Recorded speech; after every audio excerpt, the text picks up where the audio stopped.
Hello and welcome to episode 5 of the No Hype Zone. We've had a couple technical difficulties the last couple weeks. Part of it's my fault. No, it's not. We tried to film outside once and the phone overheated. I didn't turn my airplane mode on at another time, and then a cell phone. I got a cell phone call, and then it shut the video off. Is the airplane mode on now? Airplane mode is on. Okay. It is on. Phone not gonna overheat right Hopefully now. the phone won't Okay, just wanna overheat. make sure. Okay. Yeah, right? So we'll call this episode 5.3, I guess. Yeah, 'cause 5.C or something like that, yeah. Something like that. So today is, what is today? The- Tuesday, March 5th. Yep. We're like 2 weeks overdue on a show. Last time we tried to do a show, we've gone as far as not talking about Zion Williamson. Remember when he got injured? Yeah. We were talking about that, but we were talking about blank camera, so we didn't get a chance to really talk about that. But now that's old news. But the biggest news that we want to talk about is baseball. Yeah. Now that baseball is in play, as you guys can tell, I might be a Red Sox I'm a fan. Yankee fan. Maybe. But since we're in the no hype zone, right, I got to not overhype the Red Sox. I got to talk about them objectively, you know? You really gonna talk about them objectively? I know, let's get it right now. I'm just saying. Right? So we had Bryce Harper finally sign for 13 years, 325 million or 300 something million, Yeah, something like that. 330. I thought it was in the 30. 330, okay, 330 million Yep. with a no trade clause and a no opt out clause, which means he's there for life basically. It was funny. I was reading some tweets about this. People were saying, you know, once Bryce Harper's deal is up in 13 years, Bobby Bonilla will still have 4 years left on his deal, where he gets like $1 million every July something. So good for you, Bobby Bonilla, for doing that. Yep. Bryce Harper's not going to wear number 3 for the Phillies.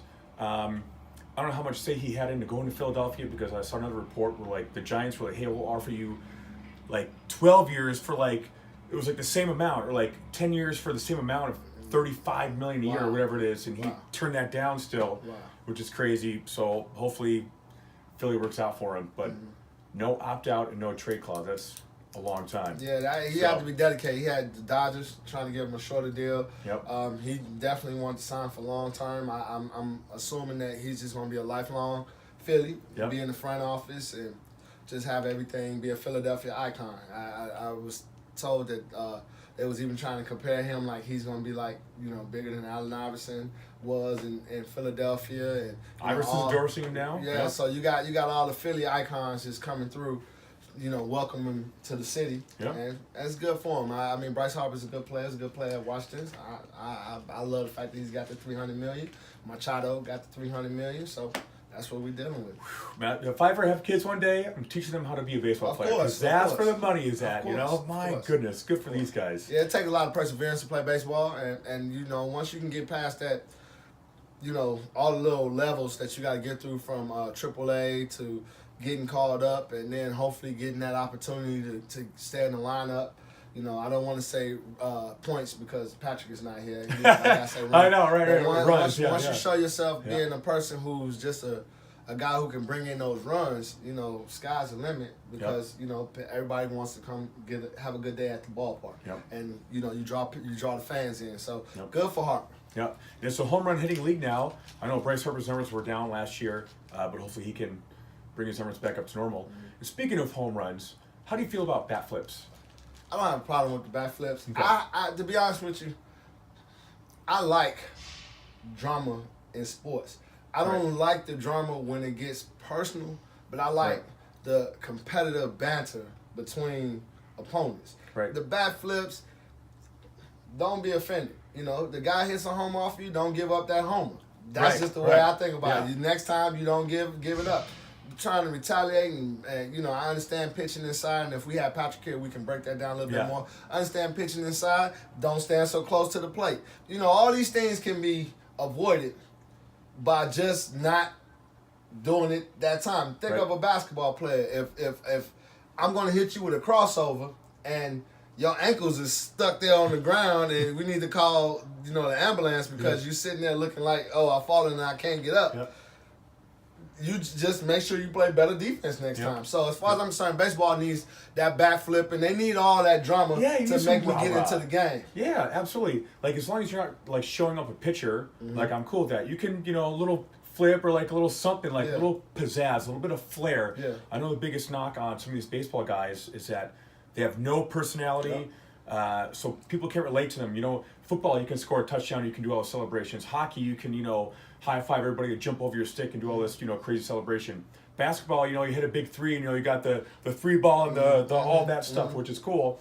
A a pitcher can seemingly throw a ball, strike a guy out, and be really excited about it, right? But if a batter goes, flip it, flips that, and then, oh my gosh, let me throw at him, the next time he's up. Like, really, like I said, as long as you're not showing up a pitcher, I don't want you to flip it and then stare down the pitcher. Yeah. I understand that. But, like, have a little pizzazz. Right. Like, get us as fans excited, So I used to love Big Papi hit his home runs. I love it. I love it when he got ready to get towards the plate, and he would always hit you with that. Yeah, right. I love it. It's you need a little bit of flair, and I'm thinking like teams like the Dodgers versus the Giants. I want to see a little bit of beef going on between those two teams. The Cubs versus the White Sox, or the Mets versus the Yankees, or the Boston Red Sox versus the Yankees. Right. When you see these rivalries, you want to see some storylines behind it, and I think it'll be a better draw for the casual fan to get involved. It's not so much the diehards, and I understand that's what the purists want to, they want to make sure that they cater to the diehards. And I understand that that's where your money is, but the NBA and football, NFL, they're able to attract the casual fan, and because of the storyline. NFL, you got a lot of silly stuff that happens through the NFL. I'm not condoning, anything outside of the sport of play. And I don't need drama like, personal business, husband and wife type stuff, or somebody does something illegal, or that. Now I'm not talking that type of drama, but just like I said, hey. I can't wait to, get 4 or 5 home runs off of Kershaw if I'm a Giants batter, or vice versa. We're gonna shut down the Giants this next homestand, and they're not gonna score a run. Just give me something that I can say, okay, let me be interested in watching this. There you go. Right on. What else we got? Well, if you want to talk Red Sox real quick, we still don't have. We lost some closers. We lost some bullpen stuff. I say they. So we'll see if they can pick somebody up during the season, or figure that out. But their hitting should be pretty awesome, pretty good. I guess we gotta talk the other team from New York, guys. One team from New York. Yankees. We gotta talk Aaron Judge, Yankees. But he strikes out at a 31% clip, so keep striking out, Judge. Yeah. I gotta be in the know. I'm in the know. Yeah. I hope you do well, Aaron Judge. No, you don't. Yeah. Right. Yeah. We got Trout. Yeah. Next $300 million hitter. So, with that being said, let's bring this up. Yeah. We need you as the fan to name the top 5, the next 5, to get $300 million contracts. We know it's gonna come, so let's just have some fun with it. Let's pick the next players. We know Trout is one of those players, but the next 4 players after that, who is gonna get that $300 million contract. Is it gonna be in just baseball? You want to talk about? I say in every sports. I got $300 million. Like, you got the $200 million club in the NBA. So Anthony Davis was considered to be one of those people who's going to be the first $300 million basketball guys before the trade, or this trade demand happened. Okay. But I think in all sports, football, see football come off for $300 million. It's going to have to be it's going to be Brady. Quarterback. Right. But Brady keeps taking pay cuts. Yeah. He keeps, he just took another pay cut again, like his 8th pay cut. Right. So with that being said, the player that I think that, not saying football is going to do this, but Patrick Mahomes, he'll be a $300 million type person. Yeah. I want to say that it's not going to be a running back. It's going to be a quarterback. It's got to be a quarterback or a wide receiver, and it's got to be that wide receiver that's got to be almost like Megatron type. From what's my man's name from Detroit? Calvin Johnson. You got to be one of those type of players. So, So with that being said, Trout is the best player in baseball. If Harper and Machado both got these $300 million contracts, we know it's a matter of time before Trout gets his next year. So just like I said, just stand in baseball. I got Lester, who's going to be the opening day Cubs. pitcher. Now again, I'm not I'm love the Cubs, but I'm more of a Dodger fan for all you guys that want to start trouble with me about me liking both teams. But I say Lester because my father was a deep Cub fan, and so we got Lester still going. I don't know how Jansen is doing. I'm hearing from the Dodgers end that Jansen's velocity is not the same, so that means I don't have a closer there. Kershaw might not be ready for opening day, so It's crazy. It's like he had shoulder problems like 1 or 2 days into spring training. Like, wouldn't you address that before spring training? Like, how does that? I don't know how you let that escalate. Did he have problems before? Was he not working out in the wintertime? Did he overthrow his arm coming in? I don't know, man. I mean, that's their big ticket guy right there. How does he, as an athlete, let that happen? You think in the offseason they're rehabbing or like getting stronger or something like that. So, like my father said, with him it's more, and I say that because my father used to use a lot of terms like bad luck, just bad luck. When you got Kershaw, I mean, it sucks to be injured, and I know that if with his competitiveness, he would love to be out there every game. Yeah. But unfortunately, lingering injuries causes body to overcompensate, and then you end up, next thing you know, you have an injury somewhere else, or you end up having re-injure that same area that you tried to rehab. So Kershaw is he's one of them guys that he's trying to piece it together, but he's just not that guy anymore, and I don't know what the Dodgers. Ooh, you're gonna go there, not the guy anymore. I said that last Wow. year. I said that last year. I mean, to me, I used to love Kershaw. I still like Kershaw and I respect him. I actually used to go to the Diamondback games when he was Just to pitching, watch him, yeah. and Greinke was on the Dodgers. I used to go and just make sure I was there. But I can admit that Kershaw is not the guy that he used to be, and we got to figure out a way to either maybe put him in relief. Maybe he be that guy. Maybe take him off. You're the gonna go start. there. I'm gonna go there. Man, I'm gonna go there. that is- Maybe say wear and that's tear on the crazy. shoulder. Maybe in relief. So. Well, he's great, as we know. He's great during the regular season. Yep. But then playoffs, it looks like his numbers take a dip. Mm-hmm. I don't know what that is. Is it nerves? Is it like you feel the pressure? I don't know. Playoffs, he always, I use the term wet the bed. And I hate to say it like that, but playoffs, that's what happened. You got certain players who are regular season juggernauts, and then comes to the postseason. For some reason, they just can't get it done. Not that they're not, like they're sitting, I'm not going to tell a professional athlete, especially when I haven't played in a playoff game or even did, I'm not even worthy to even say anything critical about these guys because it's not like I've ever did anything they do. But from the fan perspective, it just seems like it just doesn't come together for them in the playoffs. Yeah. And when that happens consistently, then you got to say, okay, well, it's not just this is just happening by coincidence. You just, when the playoffs come, you're just not that guy. Yeah. And that's what it is with Kershaw. Okay. So, what do you think about Tim Tebow? No. Well, No. Tim is doing some No. things. He got 2 hits. Hold on. A lot of players get 2 hits in a game. Why do we got to talk about Tim Tebow? I just wanted to bring it up just to get you going. I want to get you in the hype a little bit. Like, Tebow was probably one of my favorite college football players of all time.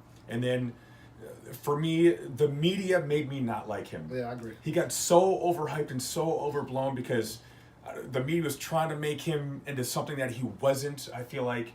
And just the over coverage of him just maybe, and it's not Tim's fault at all. Like, I think he's a fantastic great athlete, guy. Great guy, great athlete, Yeah. does a lot for his community. But I got Tebow fatigue is what I got, because they're like, hey, look, there's Tebow running with his shirt off in the rain. Like, let's go check this out. Like, come on, people. Mm-hmm. Like, too much. That was too much. So Tebow's going to be, he's with the Mets. Maybe he'll be in AAA. I don't know what they say. He's been fighting for a long time. The one thing I got to respect about Tebow is his perseverance. Sure. And like you said, he has the hype. He had the hype. Then with that hype, it also came a lot of criticism. And he had people who just wailed off on him just because of what you said. They got Tebow fatigue. Yep. But to still see him around now, this is what, about 10 years now, or 8 years now. Yeah, he won a title in 06. Was his first title against my Buckeyes down the road here. Right. So he's been around, And I'm one of them dudes that I'm a dream chaser. I like to ride clouds and ride on lightning bolts and I like to say that I don't like nobody telling me what I can't do. Yeah. So you know, kudos to you, Tebow. You know, I may have I'll give you Tebow that. You're fatigue, trying hard. but you're trying hard. You pulled out 2 hits in spring training. I hope that you do get your opportunity to play. 2 hits in spring training. Hey, I hope you get a chance to play in spring training because I'm not saying that anybody deserves anything, but you one of those good guys that was out there. Sure. And you know, I hope you get it. That's just what my take is. And the next baseball subject I want to talk about is so Vlad Guerrero Jr. is like the number 1 prospect coming out. Yeah. So we were talking about this last week before my phone overheated. Is that the owners aren't letting these big guns. This happened to Chris Bryant, right? Yeah. He was their best player, but they didn't let him play for like the first 17 or 20 games of the season or something like that, just so they can save a few bucks, so they wouldn't have to pay him his full payout. If you're good, if you want your team to like be awesome, put him in there day one, because they were saying, if Chris Bryant were to be in there, would they have more wins? You know, because of him. You know, same thing with Vlad Guerrero Jr. Bring him up to Toronto. Bring him up to play day one. He's the best guy out there. He's the number 1 prospect. You know. Yeah, but you're dealing with what's best for the team, and Chris Bryant did that as well. And you know, the reports today are saying Chris Bryant is also a person that's going to be getting an extension really soon. Who knows if he's a $300 million candidate, all because he was able to play ball with the team. Yep. You know, he didn't fight the system. He just went ahead, went back down, got called up. And was that the year the Cubs won? Was that I think his it was rookie his year? second year, I think, yep. But, you know, since then, he's been the heart and soul of the Cubs, him Sure. and Rizzo. You know, when you think Cubs baseball, you think of those 2 guys. And Rizzo's the old guy on the team at like 30 or 28 or something. Yeah, Rizzo is clutch and consistent. But, you know, so the thing is, if Vlad is going to do this, then down the line, I hope that they take care of him. You know, I hope that they don't save money, you know, chop up his career, mess him up, pay him cheap, and then get rid of him. And that's the biggest gripe that most of these players have when it comes to these franchises is that, you know, they go in with a pure heart, but the franchises turn them against them because of the way they do business. And you got to do business some kind of way. I just think it's better off just, you know, them under the table deals. Hey, Vlad, you coming up late. When it's time, you know, you perform. These are the numbers that we need you to hit. You do this. This will justify us. Well, this will help us make a claim to pay you this amount of money 3-4 years from now. Just hit these numbers. Keep your nose clean. Stay out of trouble. We'll take care of you on the back end. We're done. Baseball starts. Opening day is in a couple weeks. So, yeah, they start early again this year. They start in March. Yeah. So, we're done. Right on. We did that without Patrick being here. I know. That was pretty good. Baseball, Hey, boy. That's what I'm talking about. That was good, like 20 or 15 minutes of baseball. Good stuff. Yeah, good man. stuff. See, Patrick, we don't need you, but we do need No, you. Patrick, we need you. Next show. You the beast, Patrick. Next show. All right, let's go to basketball. Let's go. We got to We'll talk. let you fire away, man, because I know you got a lot on your mind with basketball. Well, basketball you're in the best time for basketball to me. Anytime after the All-Star kicks in, everybody gets tight. Yeah. All the games mean everything. Yep. You get the chance to see who's the chump and who's the champ. So, but with that being said, first of all, I don't really want to talk Lakers. I like the Lakers. Right. Everybody know I'm a Laker fan, along with the Bulls, because Chicago, LA, and Chicago. And I just love OKC because of Westbrook. How many teams do you got, Lance? It's 3. All right, I got 3. Yeah. But with that being said, because of all the hype the Lakers get, it's kind of hard for us to really bring it up on the show, but we got to talk about it. The Lakers and the Celtics are in the same situation. Yeah. The Lakers should have been a team that should be contending for the playoffs right now, especially with some of the teams that's at the bottom that's trying not to make the playoffs, such as the Clippers trading off Tobias Harris because, you know, they just want to make sure they had a run and trying to go for one of the Duke's top 3 players. But you got the Lakers losing to teams like New Orleans, who is definitely trying to tank. The Clippers trying to tank. The Bulls and suck. the Suns. And then the Suns ain't trying to tank. Yeah. The Suns just have no choice. It's just that type of, it is a tanking team. And it's crazy because the Lakers have, from here on out, they have one of the hardest schedules to end the season. They just had like their easiest part of the schedule, and they lost to the Clippers, lost to the Suns, lost to New Orleans, like these bottom feeder teams. So it's like, are they playing to the level of their competition? Is LeBron really getting, you know, like you said, open his Superman Activate shirt up? playoff mode, Yeah. So, and then the media just loves to. I mean, the minutia about the Lakers, like, oh, look at LeBron in this one play, like, look at all this.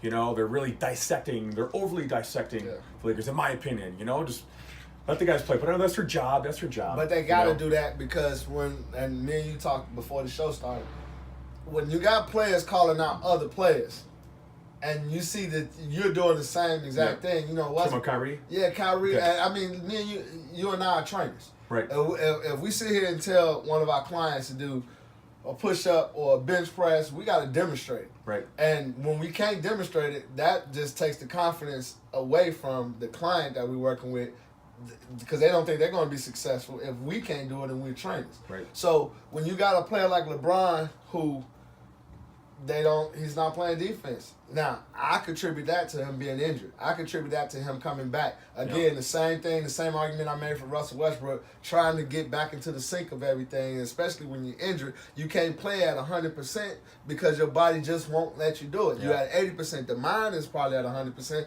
but the body just won't follow. And he's 34. He's getting up there. He's 17 years in the league. He's got a lot of tread on those tires, Come too. on, man. Yeah. So the thing of the matter is, he's going to take plays off, and he's playing. He can't do everything for that Lakers. And that Lakers team is a He cannot do everything. Everyone expects so much out of him. He doesn't have his Robin, essentially, you know? It's just him and 4 other dudes. Well, now, with that, I got to say, he had a Robin. His Robin was Kuzma. Kuzma was like trying to. Kuzma's still young, though. He's a baby. But he's a baby who's ready to go. Last year, he surprised everybody. Kuzma is so underrated. He can shoot the three. He's a swing man. He can play defense. Kuzma has a lot to his game. Yeah. But he's not ready to take that role on. You know, like LeBron, looking in the past on how he's won, he's had veteran guys come in, like a Dwayne Wade, like a Chris Bosh, like a Kyrie Irving, like a Kevin Love. You know, Kuzma, this is what, his second year? But again, Kyrie was a baby. But he was already like 4 or 5 years in the league at that point, you know? Yeah, but I'm just saying that he doesn't have that luxury right now in 4 or 5 years. LeBron got 4 or 5 years probably total left in the thing. So the problem, it came down to the trade. The need to get Anthony Davis. If LeBron would have stuck to the plan that this is the year that I acclimate myself to the team, and then wherever the chips fall, they fall. But I'm gonna build up and develop this team, and then next year we make a serious playoff run. Then everything would have worked out. Anthony Davis probably would have been able to come next year, and because these players would have shown that they are more valuable than what they are now, because they would have had a whole year of being developed under LeBron James. When LeBron stopped that project because he got antsy. He's okay. I'm not gonna make it to the playoff. My streak is over with. Golden State is doing this. OKC is doing this. I can take these guys out. All I need is another guy to run with me. And sure enough, you blow up the team with these trade talk. Even though Jeannie Buss is now saying, "Oh no, that's all hype." It had to have some truth to it. And then you look at what the Celtics is dealing with. Now, Kyrie didn't request for Anthony Davis. What's wrong with Kyrie, man? Kyrie is cool. Kyrie is one of them players that. Not I'm talking like I know Kyrie, but Kyrie, I love Kyrie. Kyrie is hell of a ball player, passionate, super passionate. He's the soul of the game. To be honest with you, if players like him and Russell, they give you 1,000% because they just love to play ball. And I think Kyrie is dealing with owners trying to go out there and talk in open about trying to get Anthony Davis. And with that being said, you got all these young cats that last year were awesome. Tatum, Brown, all Al Horford was an all-star. That team was nice, and that team was 1-2 games away from going to the finals. Now all of a sudden, again, Game 7, one game away. Now, you insert Kyrie, you insert Gordon Hayward. You're supposed to be like the top in the East right now. Instead, they're 5th, I think, right now. But instead, what happens is, and I heard this from ESPN, so I got to give credit to ESPN on this. And I believe it was Max Kellerman or Stephen A., one of those guys, because I love watching First Take. I know you're not a First Take guy, but I'm a First Take guy. What it was is Stephen A. Smith said, he said when you tried to insert Gordon Hayward into the mix, when Gordon is not showing you that he's a starter, he's a glorified maybe 6th man or a 7th man coming off the bench. And then you got these guys that put the time in, showed you that they can actually play on this level, but you're restricting them for the sake of trying to insert this guy that you paid this money to. It throws off team chemistry. And Kyrie, it can only say so much, and then the team is not winning. He wants to win. He can see that these boys are not playing together, and it's that same thing that's going on with the Lakers. Nobody's playing together. The reason why is because management have said that nobody's valuable on this team besides the stars, and we're gonna get rid of everybody to bring in Anthony Davis. You wouldn't want to play for these guys either. So, like you said, Boston hasn't been playing very cohesive with each other. I think they've lost like 5 or 6 in a row now with Kyrie in the lineup. So, but then again, they are 5th right now. They're still going to go to the playoffs. Yeah, they're still going to do some damage in there once they figure out. I mean, it's crazy. It's like I haven't heard my boy Colin was saying after like they lost 2 games in a row. Colin's like, "Oh my gosh, they need to blow this thing up." It's like, come on, man. It's like 2 games. Like, right? Look, you can't overblow stuff. And Colin Coward, I love you. You're my favorite guy. You're my inspiration, my man. Okay. Screaming A, Stephen A, you my boy too. Right. And Max. Go ahead. Okay, fair enough. So once playoff time comes, I think Boston will be okay. But then they're going to run into Toronto. You've got the Greek Freak is playing pretty well. And that's what you're gonna run into. Yeah. Now Toronto is good, but and Indiana's doing good even without Oladipo. Like everyone's like, what? Holy cow! So good for them. Yeah. You know. So actually, who's your finals prediction? My finals kind of off the cuff here. Off the cuff, I got. Wait. And the no hype zone. So what I'm trying to say is because are you gonna put Oklahoma City in there? Nah. Okay. No hype is without Oklahoma City. Okay. Okay, I'm standing no hype. So it's gonna be Golden State, no hype, and Milwaukee. The reason why I said Milwaukee is because the Greek Freak to me is unstoppable. Their team is long and they can shoot. You got 5 guys on that team where 4 out of 5 of those guys can play all 4 or 5 positions. Yeah. Then you just signed Bledsoe to a long-term contract. He's playing inspired basketball right now. He's actually playing like the guy that Phoenix wanted him to play like when they brought him over as the franchise guy. Was he the guy who's like, I want out of here, tweet out in Phoenix? Yeah. Okay, that guy. Okay, but when you got the Sarvers, and I'm not saying nothing about Sarvers, but because you can say something. The whole thing in the matter, we want to keep it sports. Yeah, so the whole thing, you don't want to get into politics and him trying to sell a team and all that other stuff. But he just wanted out of playing under that franchise, the Phoenix franchise. But Milwaukee doesn't have a lot of playoff experience, and that's the only thing that can hurt them.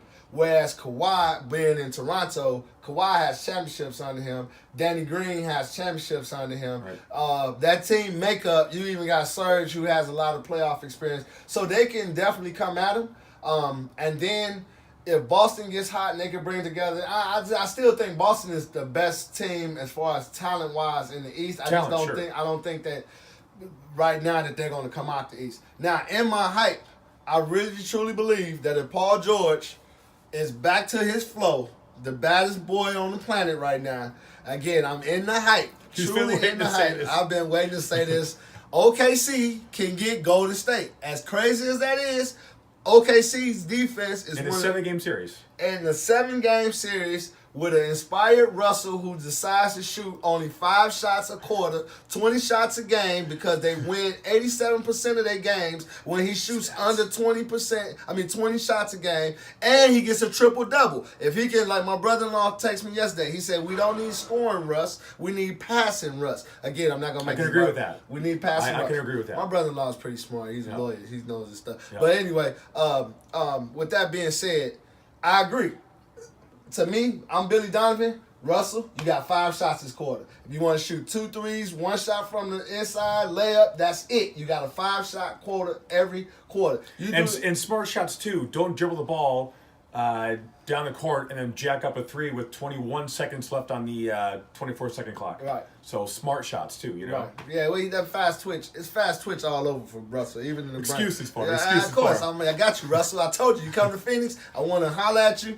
I'm always at your game. I got none but Russell Westbrook stuff at the house. I just want to let you know that, Russell, just in case you're watching this. Anyway, the biggest fan. I've been to Phoenix since UCLA. We're going to hashtag you in the YouTube makeup so if you can I ain't nobody bigger than UCLA. I go back with Russell. And I know the adversity he's been through trying to play different positions. Anyway, getting back to this point, I feel like OKC has a fighter's chance against Golden State. However, Golden State is incredible. They just picked up Bogut. Not saying Bogut's going to add a lot. I saw that.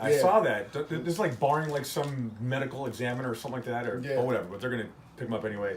So I can't see anybody getting past Golden State. I mean, they're going to do it again. Scott Van Pelt likes to call it basketball porn. So and I gotta. But they're great to watch, man. They're so fun to watch. It's one of them things that when I watch Golden State, I sit back and go, oh my goodness. Yeah. This is just like excellence at its. Yeah. This is excellent. Steph is definitely the engine that keeps them going, and then with the pieces of Clay, Draymond. KD is the best player. To me, one of the best players in the world, if not the best player in the world. But to stay off social media, Durant. Okay, yeah, but you know, it's a thin line between, you know, greatness and craziness, and certain players need to do things stupid in order to have that edge come playoffs. Yeah. It is what it is. You got great players who need to have that bad side about them. Tim Grover talked about that. He's the guy who trained Michael Jordan, Dwayne Wade, and Kobe Bryant. He talked about all cleaners needing or having bad, like, this little something. They got to do something.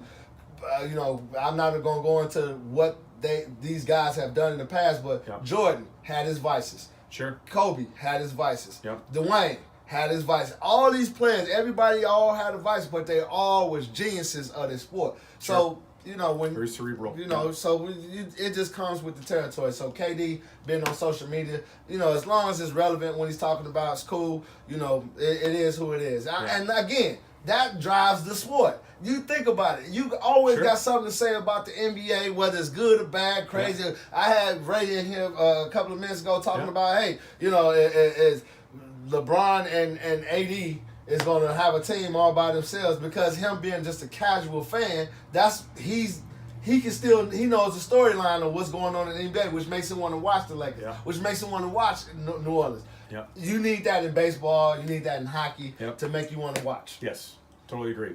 And with that, actually, our time is almost up.